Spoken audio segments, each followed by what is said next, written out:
Now then, Andy Brassel, Bayern Munich 2, Real Madrid 2. Will Bayern rue those missed chances? Did you address that as if it was my fault? The mistakes of both teams were my fault. Maybe they were my fault. You were sat in between Franz Beckenbauer and Uli Hoeneß, weren't you?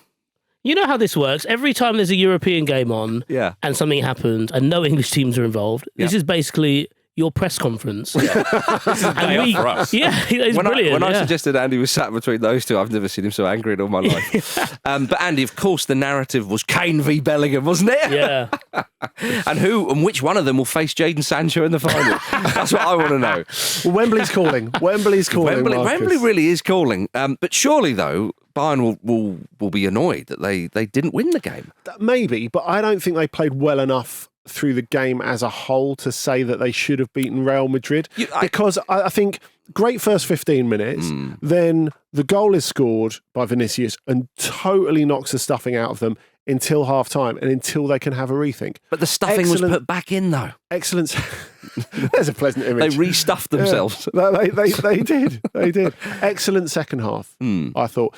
Thomas Tuchel, I think, with all the stuff that's happened off the pitch at Bayern in the last week, so mainly Uli Hoeneß coming out and saying publicly, just in some like knockabout, like sedate little panel, he doesn't know anything about developing young players. If he thinks he can't improve Musiala and Alphonso Davies, he just wants to go and buy someone else. He's still managing the club. There's a Champions League at stake. Which Tuchel then has to come out and respond to. Max Ebel, the sporting director, who's been there for 2 months, is like, oh my God, this is the sort of thing you have to do in my job at Bayern. You have to like pull these giants apart days before a Champions League semi-final. But the thing is that Tuchel just has actually, for his next job, I think he's definitely mounting his case at the moment, because he's coming out there and saying, yeah, I can affect these massive matches, even when all this other nonsense is going on in the background. Because so much of the time when we talk about Tuchel,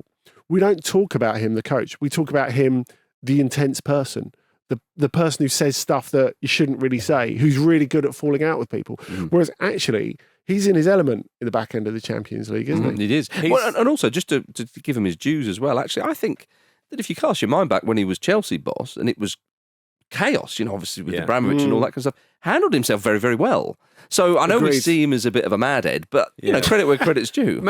Might it be the case that if he goes somewhere too structured, it will be an absolute disaster? Possibly. Maybe he is sort of a creature of chaos and that's just normal to him. Manchester United. Oh, well, there have been links, haven't there? There's been rumours. What do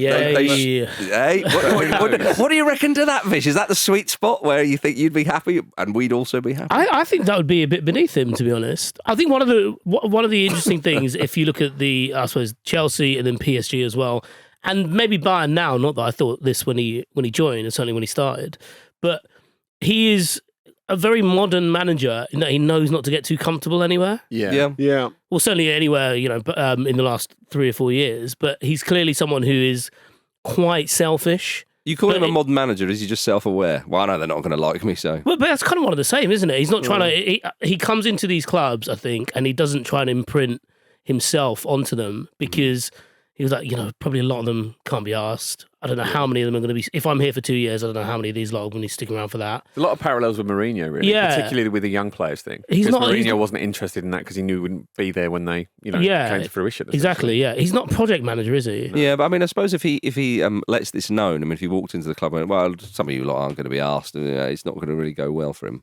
In terms of promoting young players, do we think Alphonso Davies was having a bit of a joke at Tuchel's expense? Because remember, he went to the touchline when he came on as sub and he was wearing Pavlovic's shirt. And the kit man ran after him really quickly. He's like, you got the wrong shirt on. He does love the bants, does Alfonso. He does, yeah. We went and changed into his shirt. Indeed. Back to the game, though.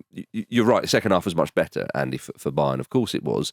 Sané scores a lovely one, Jim. Brilliant goal. I did think to myself, will the keeper be disappointed? I saw it back and I thought he did hit it very hard. It's the pace of it, isn't it? The whip is unreal. Yeah. And it's the quick thinking to even have a shot in that position. I suppose that's when you're a Bayern Munich player, you understand the margins are very fine. You're probably quite comfortable within them. I mean, that said, I was surprised to hear in the commentary that it was his first goal since October.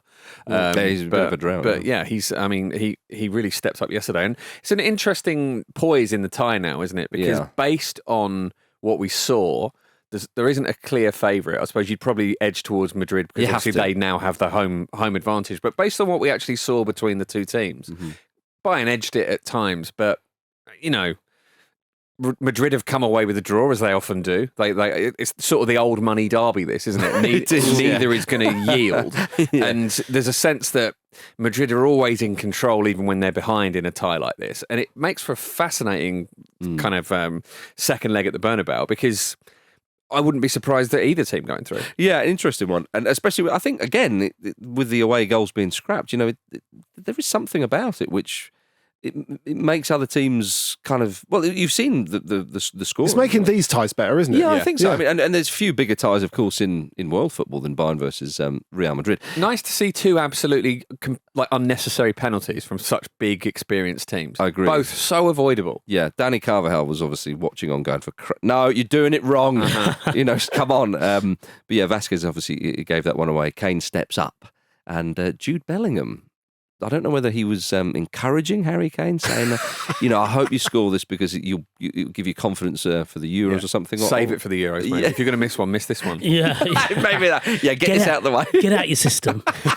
You want to. What do you think of that, Vish? I mean, I actually quite admired it I know Jude Bellingham is a big England player, but he's still only 20. Yeah. And in that set, I'm thinking... Right, England's record goal scorer. Just call him a cunt. And whisper it in his ear. I mean, it's fortunate that Harry Kane is Harry Kane because, as he said, he mumbled something, but I kind of ignored it. You would imagine that wouldn't affect Kane, and when they go back to England, it won't. Yeah. Whereas if it was somebody else, I can't think who off the top of my head. I mean, presumably you would want someone calm taking penalties as regularly as Harry Kane. Yeah, I mean, he wouldn't be the first person to try and put Harry Kane off a penalty. No. Sure, but such a prominent England player, I thought it was interesting. But the other thing, but what would he say that would generally rile? Remember France? Kane? Yeah, that or everyone else in the England camp thinks you're a bit dull. Yeah, I None don't of them know. like you. I know. Years ago. We'd prefer to sign Mbappe to you. Yeah, maybe. But what I do also find quite interesting is Kane appears to have changed his penalty taking strategy. Normally he would... It was Lewandowski, wasn't it? Yeah. Yeah, now you're picking up a fair few players. Bruno Fernandes of the past, or maybe even Jorginho of yesteryear. I don't think it's quite as hoppity-skippity as that, is it? Because there's a little delay, but it's all within the same motion, which is what's so impressive about it. Yeah, but basically it's waiting for the keeper to commit. Whereas before, Kane would step up and think, I've got my spot. He used to like to whip it to the goalkeeper's right. Keepers have sort of cottoned on to that. Even though it's incredibly hard to stop, he mixed it up sometimes down the middle and so on. But that penalty against Arsenal, where David Raya almost moved completely out of the goal for him. A similar expression on both keepers' faces after the penalty was like, you prick. Yeah, well, I think because with Kane, he is one of those takers where you think, right, I have to fully commit to one corner or the other to have half a chance of saving this. Whereas, as I say, he's for a guy who's we've seen take so many penalties to change his strategy. I thought that was quite noteworthy. Might be a byproduct of missing that penalty against France in the World Cup because obviously it was the second one, and I think we've spoken about this before, maybe even after the Arsenal penalty, but that because he has a back catalogue, goalkeepers are going to have all this information on him. Yeah. So he might as well work with those statistics and do something different. And it takes a lot of penalties, right? Yeah, exactly. From the nature of who He's he is and the team you were saying that outside, yeah, exactly. Yeah. But so he's got to have a variety, right? Or he's going to run the risk of people knowing what he's going to do. But it's a change of strategy, though. The variety can be there. I mean, Alan Shearer had great variety as well. I think it's not voluntary. I think when you wear the number 9 shirt at Bayern, you have to take it like Robert Lewandowski. Is that what it is? Yeah, I think it is. Interesting. Well, he's got 43 goals in 43 games for Bayern this season. And it is absolutely classic Harry Kane.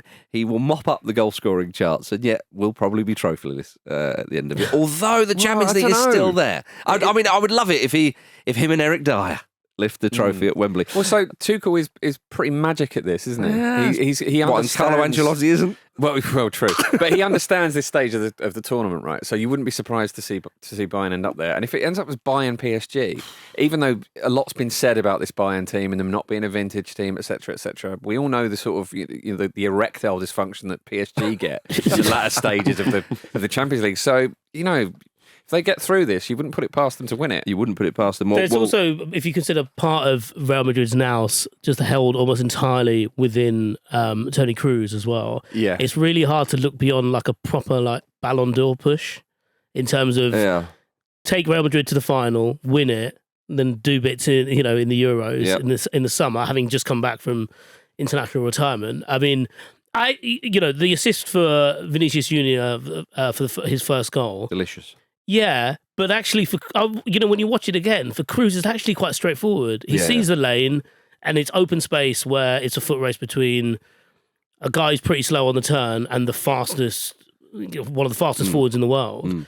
But still, just the way he's played it through, and Vinicius Junior doesn't have to break stride and just has to finish. Yeah. Gorgeous. Great finish though, with Neuer bearing down you. I think Neuer could have been out a little bit quicker, but it's the old money derby, isn't it? Yeah. An opportunity like that presents itself, and it's just a goal. Yeah, and Real Madrid, bringing on Modric as well. So we need to have as a closer. No, it's remarkable. I mean, age catches up with everybody, but Modric has still got a lot. But very, very slowly in the case of Kroos and Modric. Yeah, I mean, remarkable. I think, really. What makes Kroos so valuable in a game like that is the fact that when Bayern were absolutely all over Real Madrid at the beginning, and they were pressing them. Kroos that he makes the passes is not the remarkable thing about him. It's that he receives the ball with three people around him. He's fine. Yeah. He can always make the right decision, and he never really looks like losing it. And he can do the tackling bit as well. Yeah, it's that cool head that is invaluable, especially at that level, of course. And I guess really it underlines, how you can be useful in different games and different contexts, which I think for all the rightful praise we've given Jude Bellingham, he's still to work out in the back end of the Champions League. Yep. I think we've seen that. So he had plenty of the ball, but he had plenty of the ball in areas where Bayern would be very happy for him to have the ball. He didn't have a great game, did he? No, he didn't find a way to be involved, and he really hasn't in the Champions League knockout stages so far. But again, this is a conversation we've had about lots of the best players in the world. Until Messi started slaying everyone in the back end of the Champions League. People used to say, "Oh, well, he's never scored against an English team in the Champions League." People used to accuse Cristiano Ronaldo of ducking big games. Didn't they? So I don't think it puts any dent in the discussion that he either is or could become the best player in the world. But it's just an indication that actually, as you were saying earlier, he is still learning. Yeah, he is. Antonio Rudiger is already looking ahead to the final, which is the kind of chutzpah that we've come to expect, and is inevitable with Real Madrid. He said, "If we play Mbappe in the final, we will beat him. If Mbappe dribbles past me, I will smash him." This was quite bold, really, in all manner of ways, Jim. Yes, but it's Real Madrid, isn't it? It's the confidence they exude. Well, I mean, it's literally what Rudiger does. Yeah, and he's been there before. He's one of my favourite players in Europe because of shit like this. Obviously, he's good on the field, but he's I think other players have spoken about this on the record. Apparently, he's one of the biggest shit talkers. Oh yeah, on the field. Would you call him a canny operator? No, because everyone knows about it. Canny suggests some kind of in the shadows type work. Okay. He's out and the floodlights are on. Yeah, he's doing it out in the open. So he's a blatant operator. Okay, fair enough. Yeah, I mean, I wouldn't put it past it being a Real Madrid PSG final, which would be enormous. But then, whichever kind of combination, I suppose you could make the argument. Bayern versus Dortmund at Wembley. Yeah, exactly. There's an opportunity there for Bayern, having spent the whole season being pilloried for looking like they're not going to win anything, where they just slap Dortmund all over Wembley. Oh, we're not going to win anything, are we? Just take them apart. Stop hitting yourself. Yeah, well, as you say, the tie is very, very nicely poised for next week in Madrid, so all eyes will be on that one.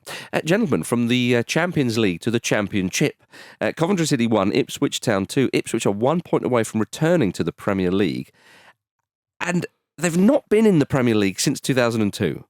It's been a long old time for Ipswich Town. More impressive than that, it will be back-to-back promotions. Well, only three teams have ever done that in the Premier League era. Yeah, since 1992, you're absolutely right. Watford, Norwich and Southampton, of course. So yeah, back-to-back promotions would be staggeringly incredible. But the fact is they haven't been in the Prem for over 20 years. My goodness, it's been a long old time. And you think that we've got memories of Ipswich playing there, and you think, Portman Road, I mean, once England played there, for crying out loud, obviously couple of years after that, perhaps it was.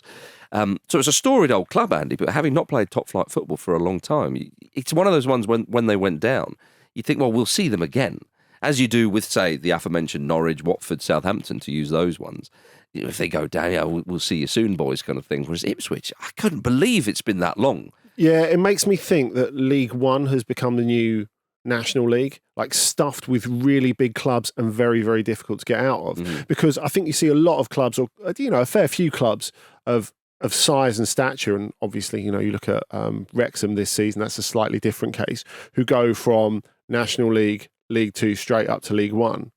Maybe it feels like Ipswich were more suited to the Champo all along.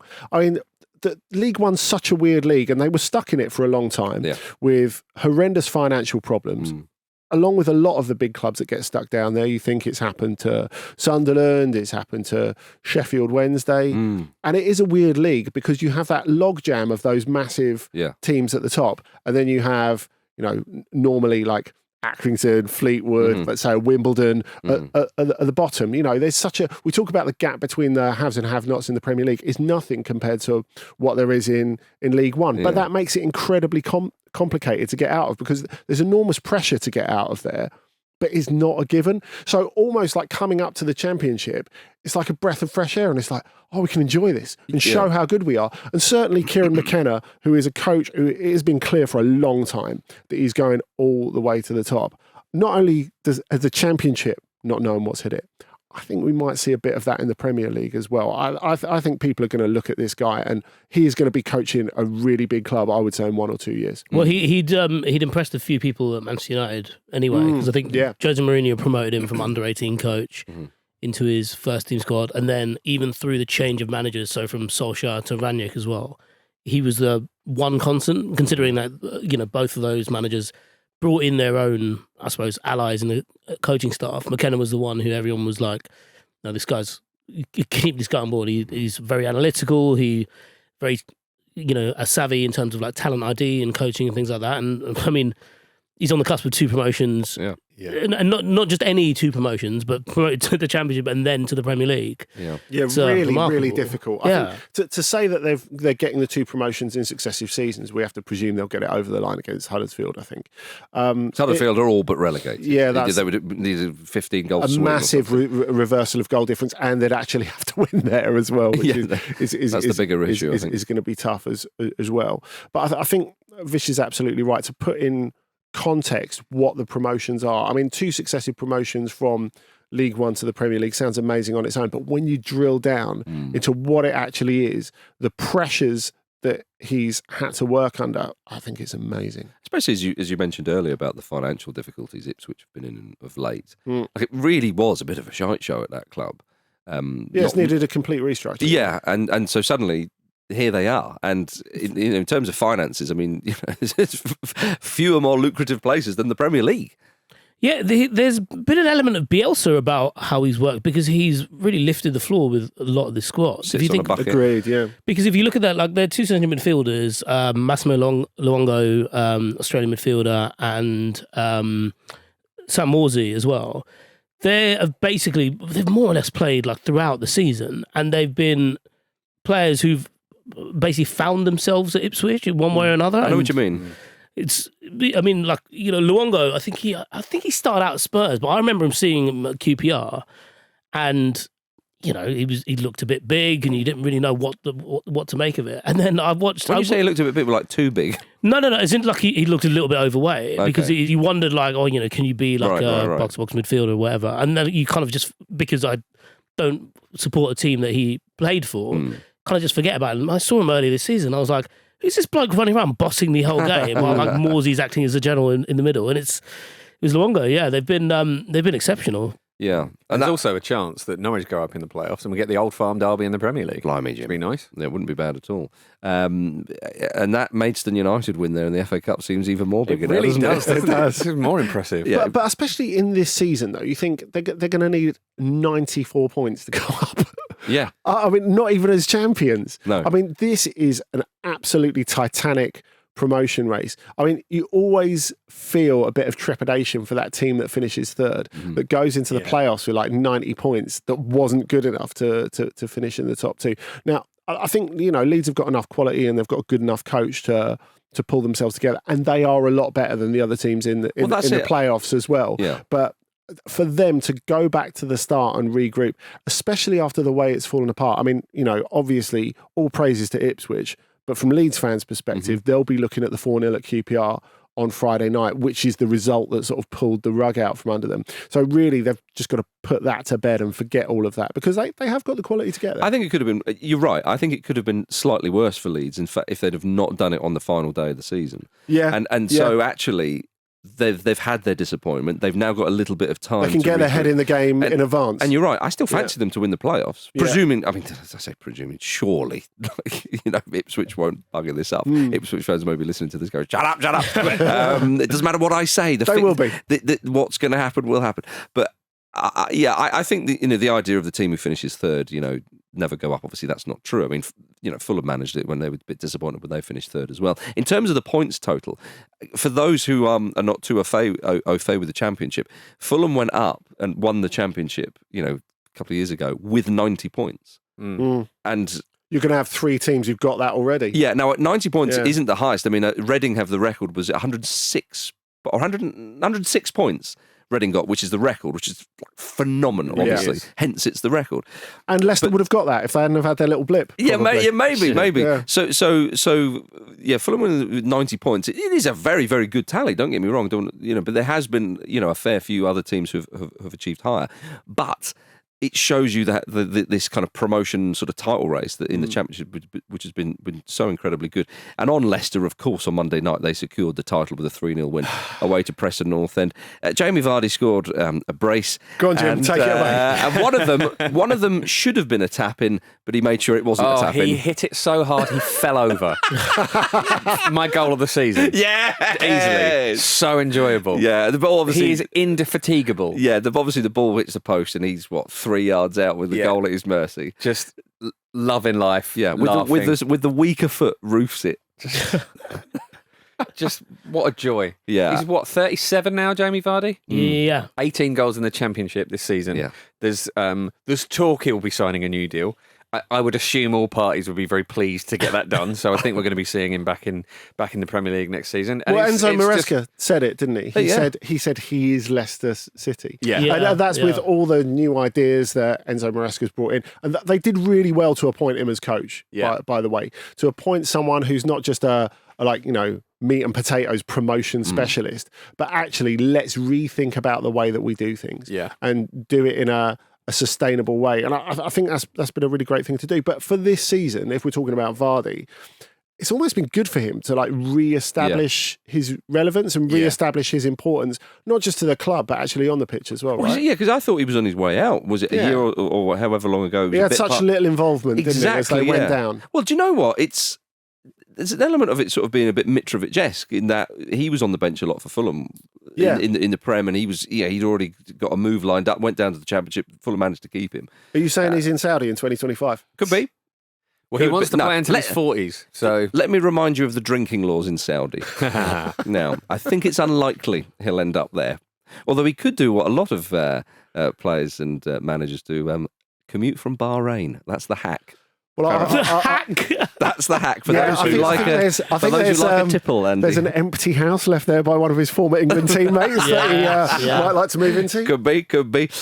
He's been at Leicester since 2012.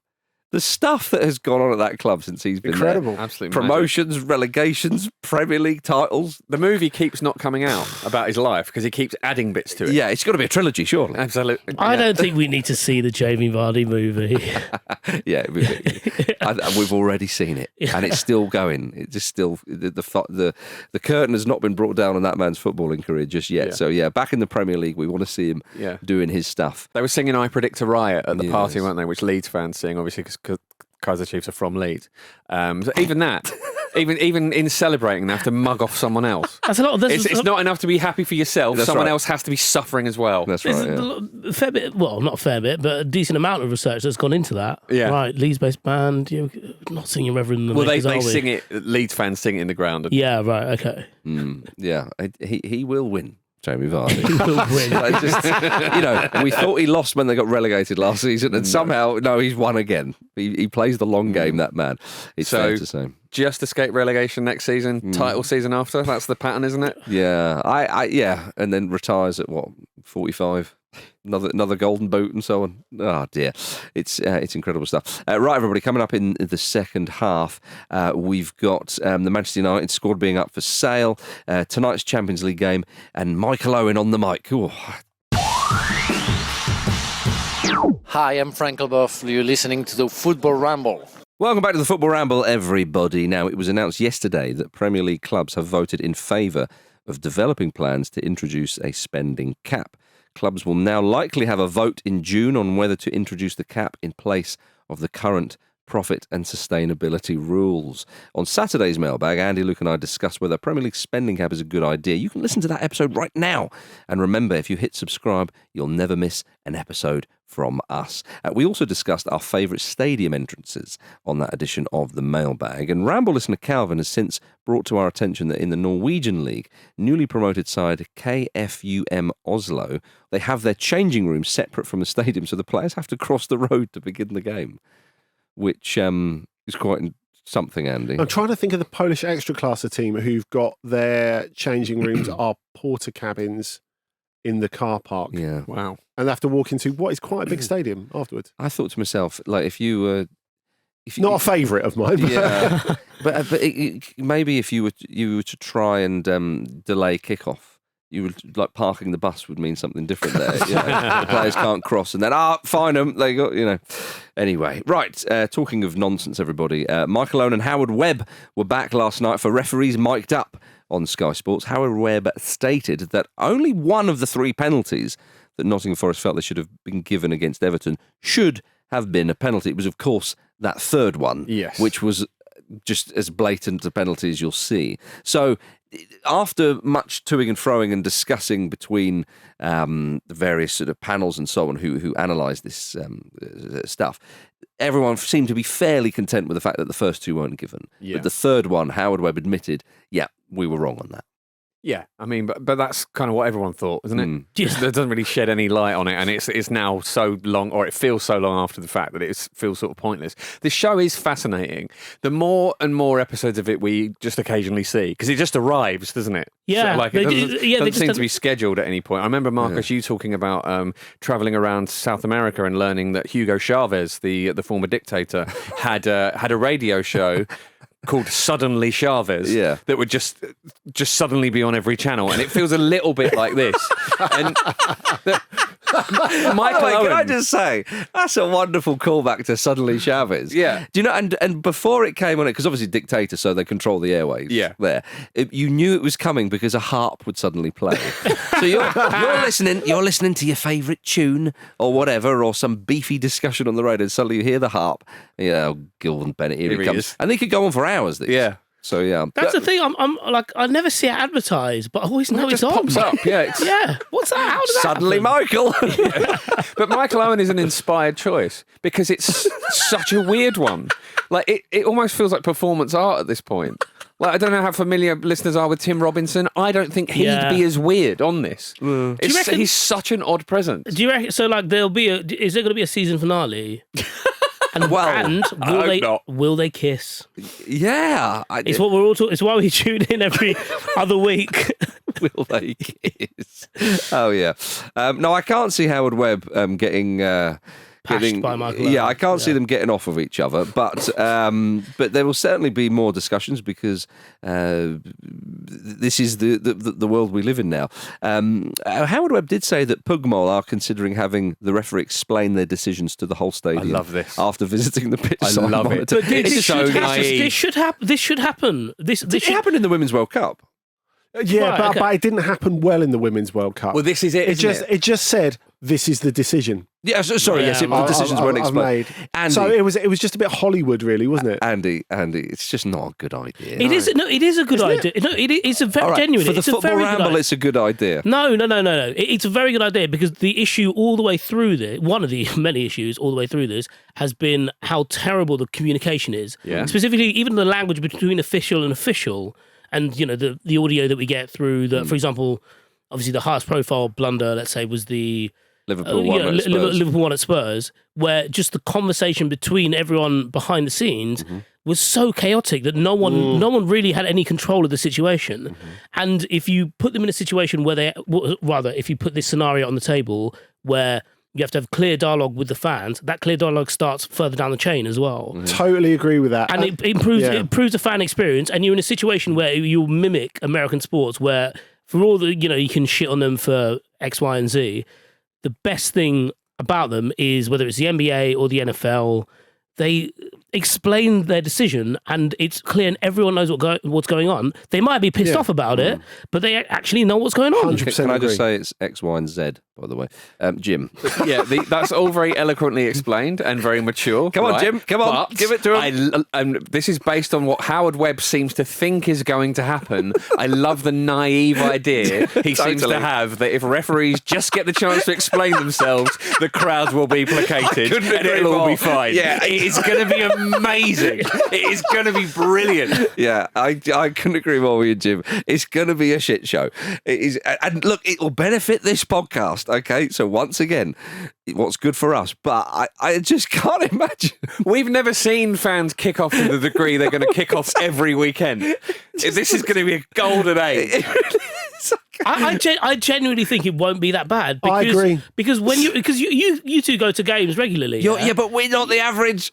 Oh, so who are you worried about? Most football fans. Right, That's okay. who I'm worried about. But it's not even about necessarily placating, someone's tribalism, is it? It's just about having. It's about getting it right. Absolutely. Yeah. Okay. If people get pissed off and the decision is right, that has to be fine. Yeah. These are two different things. Is it about getting it right? Because, I think we've established by now that every decision is not going to be right, and even when you have the technology, there's still a degree of subjectivity. So like showing your workings then as well. I think that's it. If you can briefly and quickly actually just show people in the stadium the respect of telling them what's going on. Yeah, which is what the problem is at the moment. I hope you're right. Yeah, I mean, I think we're probably going to get a lovely blend of both things.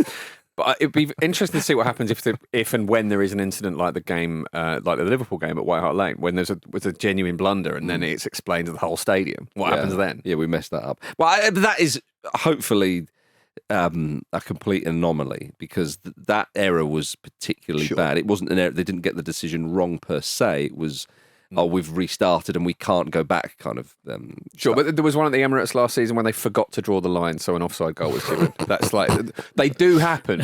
These mad ones do happen. Well, that is it. Now, what do you explain to the crowd? We forgot to draw the line. Look over there. Game's restarted. You're missing the game. Yeah, exactly.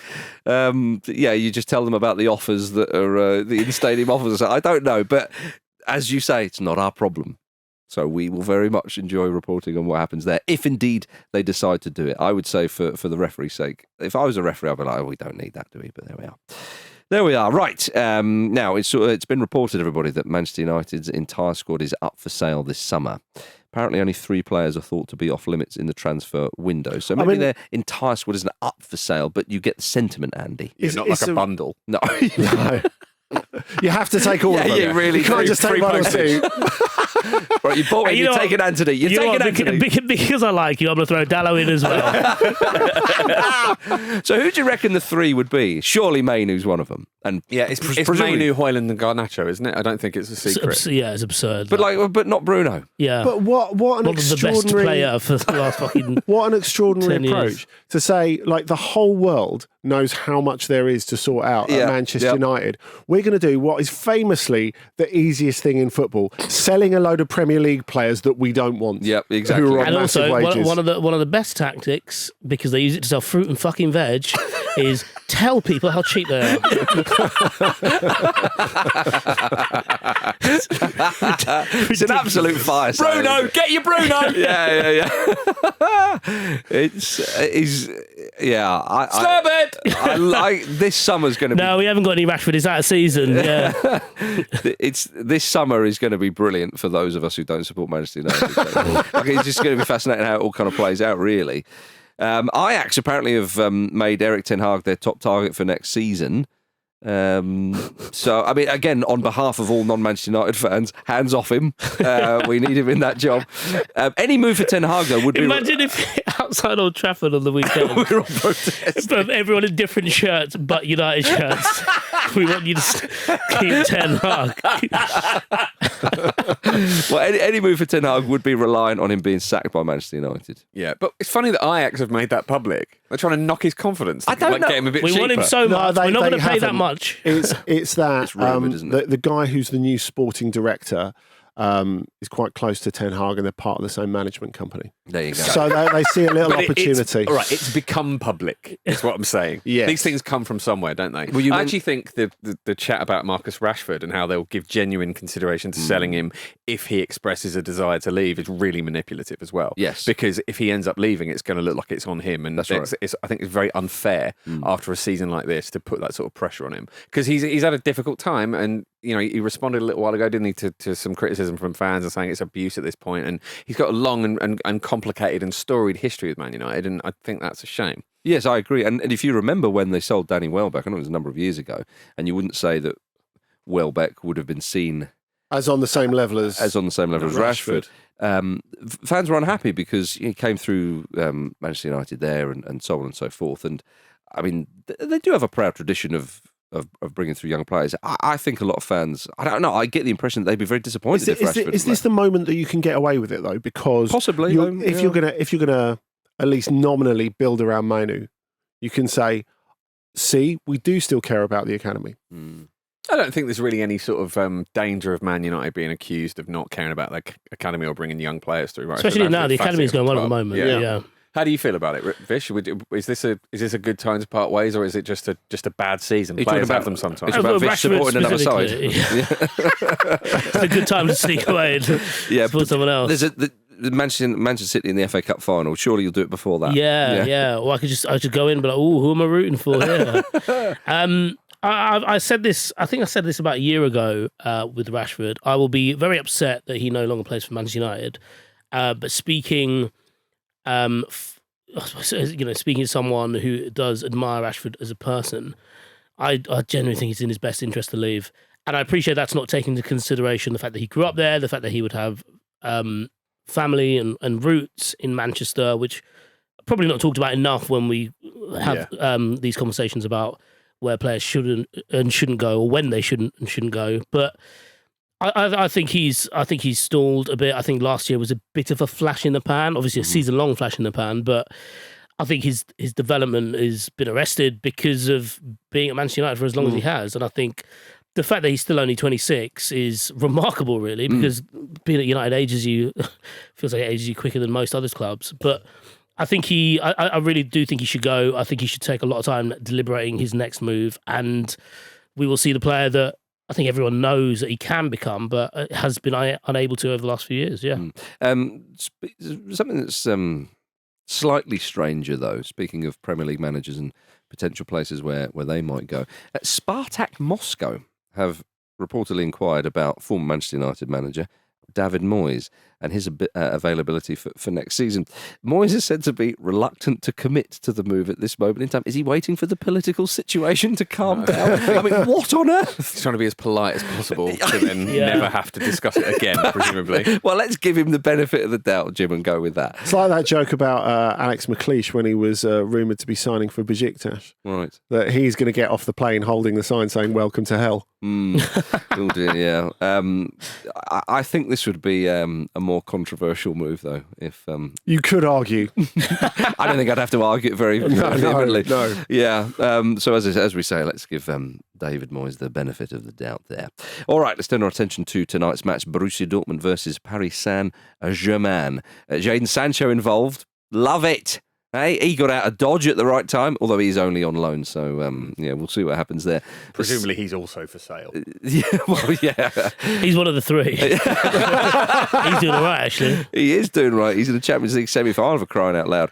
He scored his 40th Bundesliga goal at the weekend. I stress that that's not from this season alone in total. Obviously, he was there for a little while before. I was going to say, he's been there 2 months. Well, but he is the highest-scoring English player in Bundesliga history. Yeah, he got a tweet out saying, so grateful to surpass Tony Woodcock, who of course played for Köln, as the highest scoring English player in the Bundesliga. Get that tweet quick. Yeah, exactly. He was doing it while he was still on the pitch because Harry Kane might have scored a few more by the end. Kane's got 35 in this season alone. Now, obviously, the record for a single season scoring is Robert Lewandowski with 41. Yeah. And what have Bayern got? Three games left. Can he get 6 and 3 just to equal it?